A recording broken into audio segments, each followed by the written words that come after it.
ปอต่อนี่กี่ศพทุกคนนี่เรียบร้อยแล้วทุกคน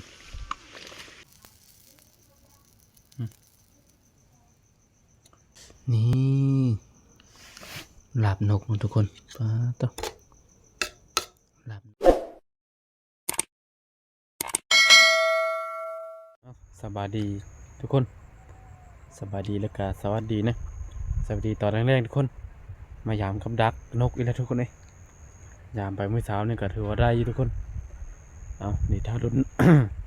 ถ้ารุ่นติดตามชมน้ำเดียวว่าตอนแรกนี่ห้ามซีหมานมานะถ้ารุ่นน้ำเดียวเด้อทุกคน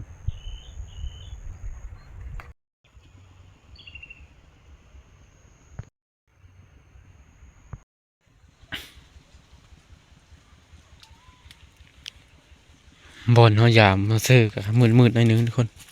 ซื้อตามนะพุ่มไม้เนี่ยโอ้หลังนี่คือหลันทุกคนหลันแต่ไม่ถือเพื่อนนะเงือก็ไปเห็นทุกคนเลยโอ้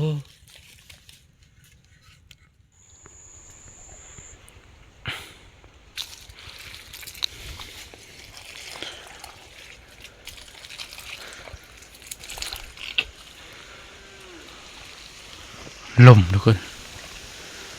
บนนี้เขายามเช้านี่ถือนกกอกทุกคนมันเบิกตัวแรงถือนกเพื่อทุกคนโอ้ยทุกคนมานี่แหละปอต่อนี่กี่ศพทุกคนนี่เรียบร้อยแล้วทุกคนนกไปเลยอันนี้ทุกคนนกไก่หน้าทุกคนเอ้ยประมาณนี้นะนี่โอ้คักทุกคนเอ้ย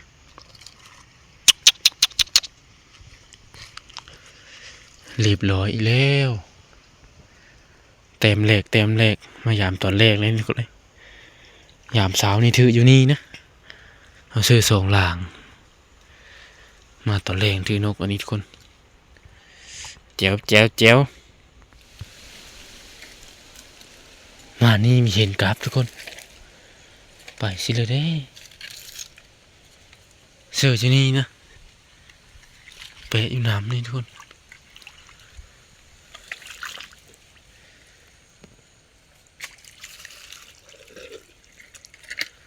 ซื้อเขาผู้นะคน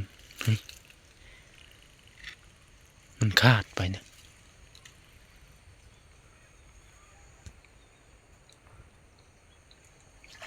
เดี๋ยวหามันก่อนทุกคนตัวพี่เก๋มาไก่เลยทุกคนมีอยู่ได้ป้าตัวหนยังติดอยู่ทุกคนนี่ถือไปเลยมันได้เนาะมีอยู่ทุกคนเสียดายเด้นี่น่าจะหนีบห่างทุกคนน่ามีอยู่เนาะตัวเสียดายได้ทุกคนมาซาเกินไปนะเดี๋ยวหาลุ้นลางต่อไปทุกคนพลาดไปหลางนึงนะทุกคนเบิกหลางนี่หลางนี่ก็เรียบร้อยเลยทุกคนสาวนี่ชื่อกบอยู่นี่นะโอ้นี่มาตรฐานนี่ทุกคนป๊อตขอยาวคือเก้าทุกคนนี่นกกอกนกขอยาวอีกเลยทุกคนมานี่เลย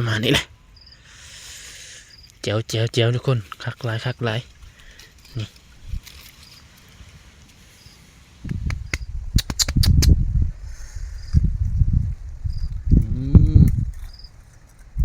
แต้มที่สองทุกคนเสียดายลูดไปหลังนึงคนเห็นตะหุ่นนะมานี่เรียบร้อยทุกคนสุดยอด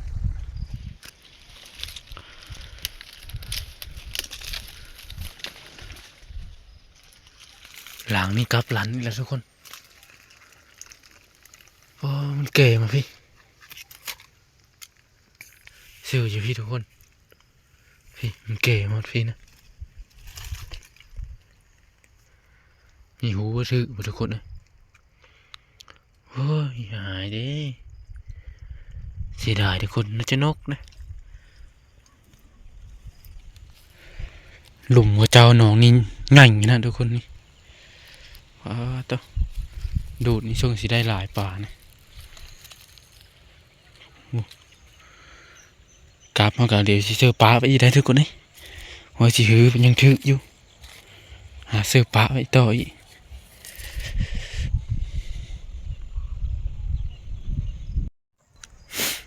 เอากราบมายังสองหลางทุกคนท่านยามนะอยู่ในนี้นะเดี๋ยวไปลุ้นน้ำเดือดทุกคนว่าจะถึกบ่ได้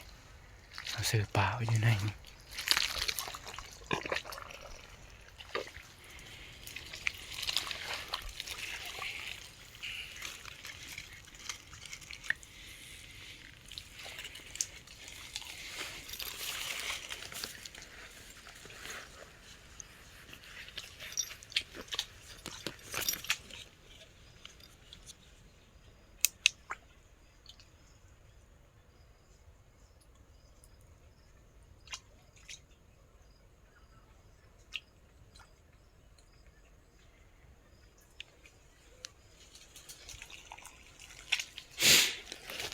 เอาโคมมาทุกคน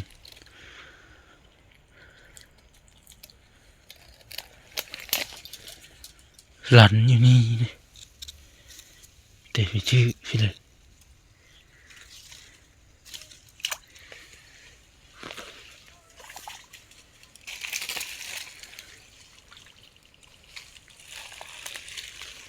หลางนี่กินปลาหมดแล้วทุกคนนี่มีหลันนะโอ้เสียดายไปเดี๋ยวสิเป็นเยอะมันทุกคนยามกลับกับมือแล้วทุกคน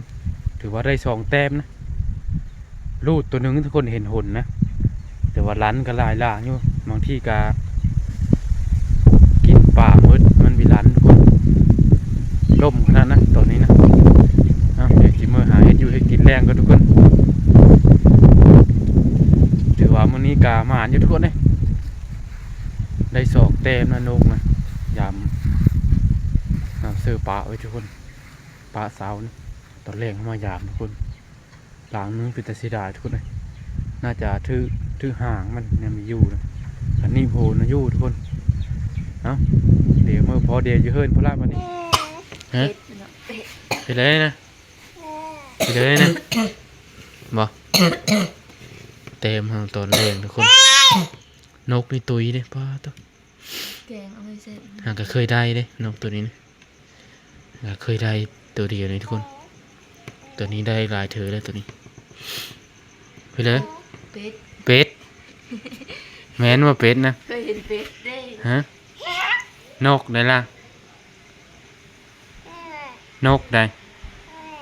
นกเหมือนเป็ดได้เอานกย่านเป็ด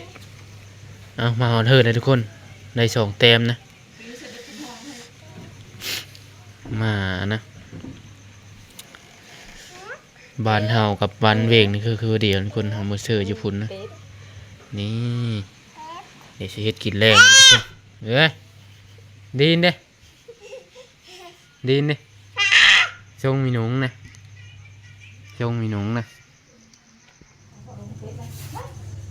เดี๋ยวสิเราคนเฮ็ดกินแรงก็ทุกคนมานี่นุ่งทรงไป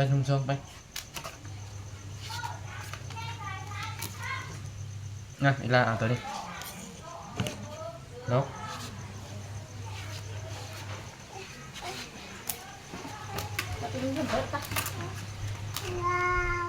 ยางขันไว้นะขนาดขาได้ตัว25 30ขาบ่เฮ้ยยางนะมึงเนี่ย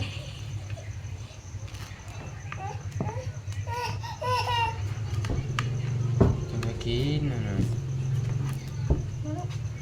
ยางบ่รู้บ่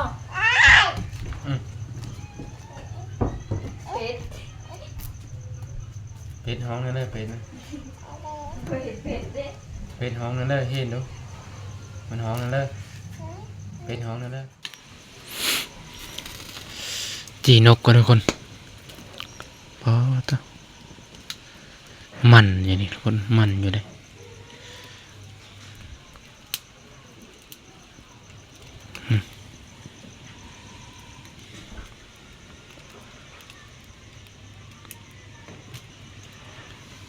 ข้อมันยาวขนาดนกนี่ทุกคนได้2-3เธอแล้วนกนี่นะ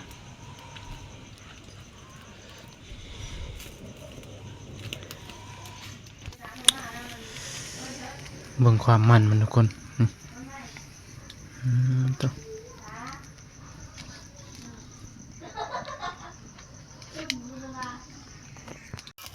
ได้ดีที่โชว์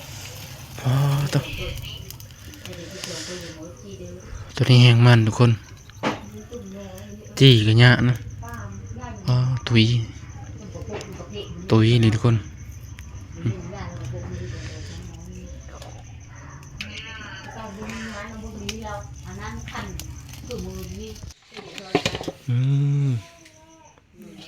จี้แล้วนะทุกคนตัวเขาได้เมื่อเช้านี่เลยนะหากจี้เดี๋ยวนี้ทุกคนเลย4โตเลยตัวนี้ตุยกันนั่น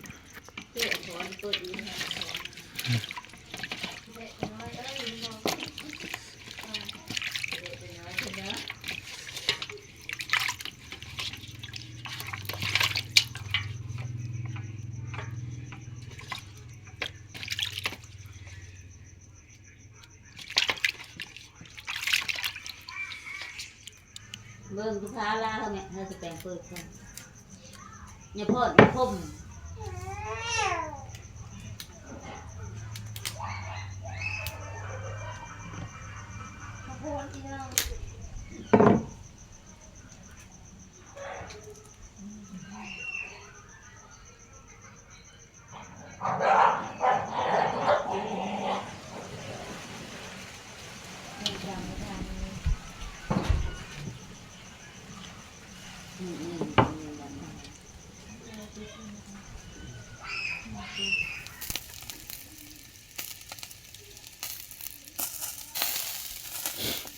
พอตัวมันเลยทุกคน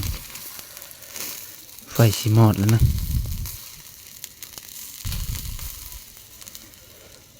นกที่ว่าโตตุยๆนะทุกคนเอาปีงอ่ะนะปีงสำลานะสีลาบนะทุกคนปีงมันสุกนะ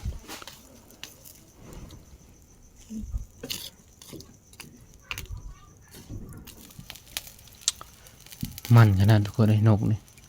นกธรรมชาตินะอ๋อตัวเบิ่งมันไฟจะมอดหมดแล้วทุกคน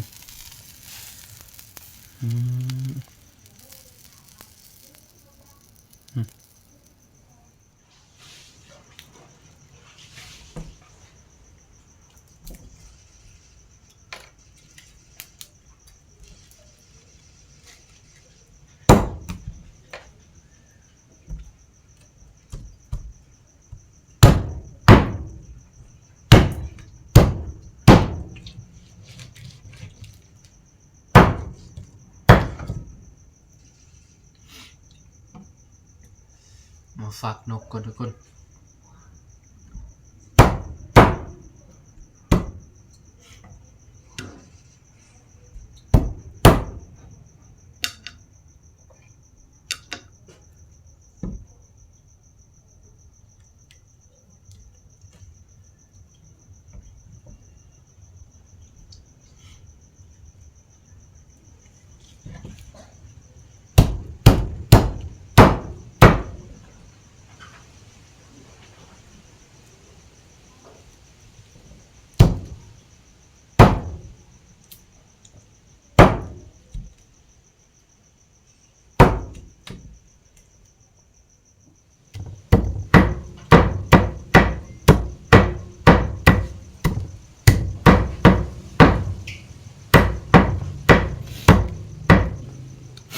นกมันขนาดทุกคนเลย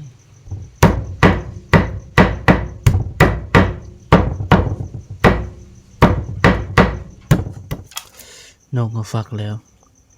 ตัวเดียวเลยทุกคนเอาลาบเอา3 ตัวแล้วจงไว้เสียตู้เย็นทุกคนใส่ไว้ตู้เย็นพากันก็ซอยเร็วแล้วเดี๋ยวทาน้ำซุปมันก็ทุกคน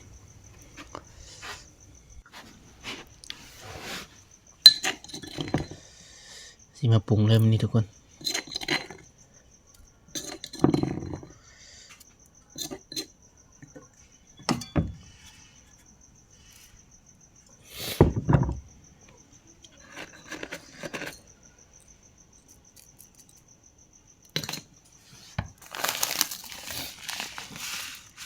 โน่ใส่ลายแซ่บลาย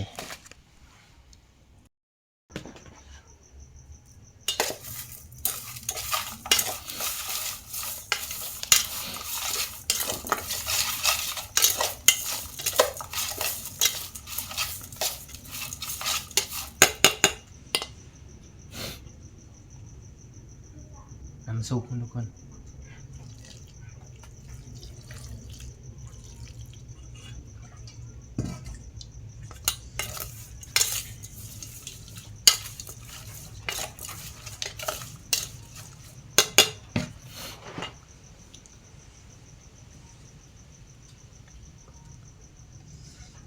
พักลงไปเลย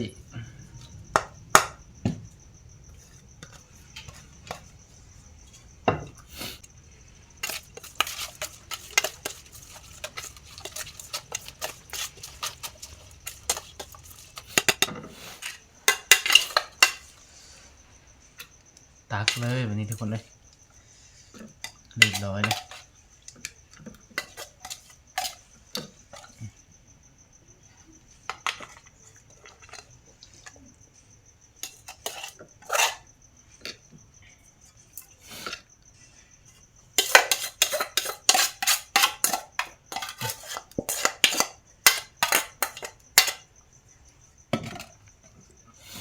นี่หน้าตาเป็นแต่แซ่บลาบนกเอาแล้วทุกคนนี่มาต่อ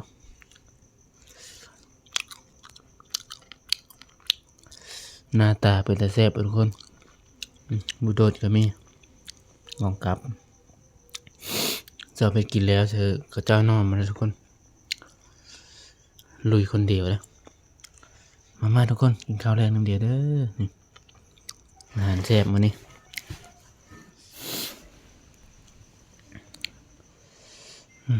ต่อคำใหญ่ๆเลยมาทุกคนลุยเลยได้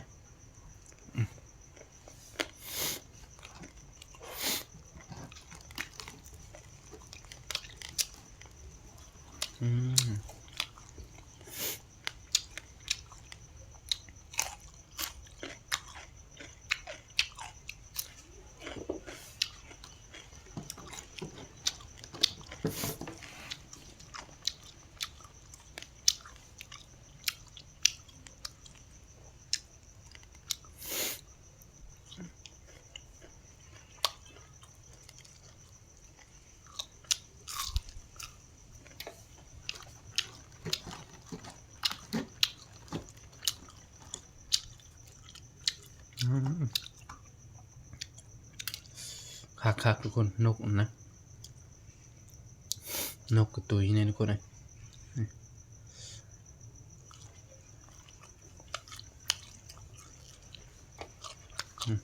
ดูโดดย้อนเข้าไป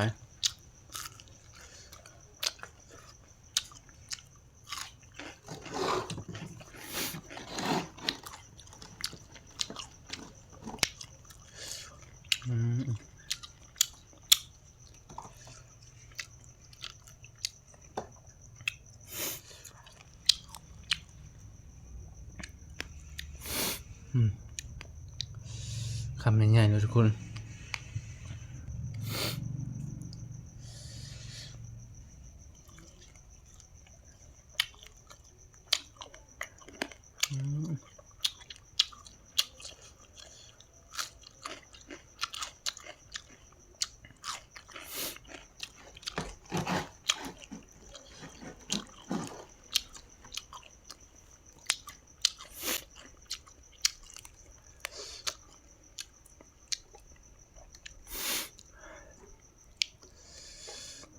บอกเลยว่ามันมีบาดญาติคนนึงกินนะครับ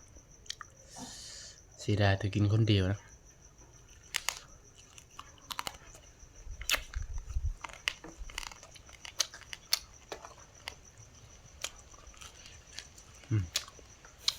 มากระทันอาบน้ำจังมีทุกคนเลย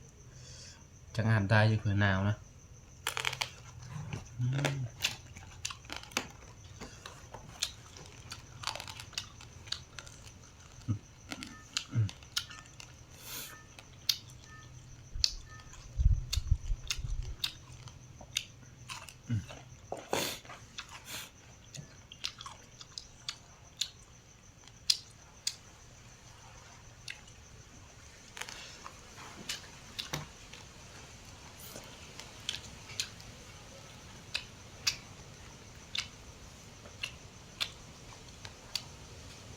โทษ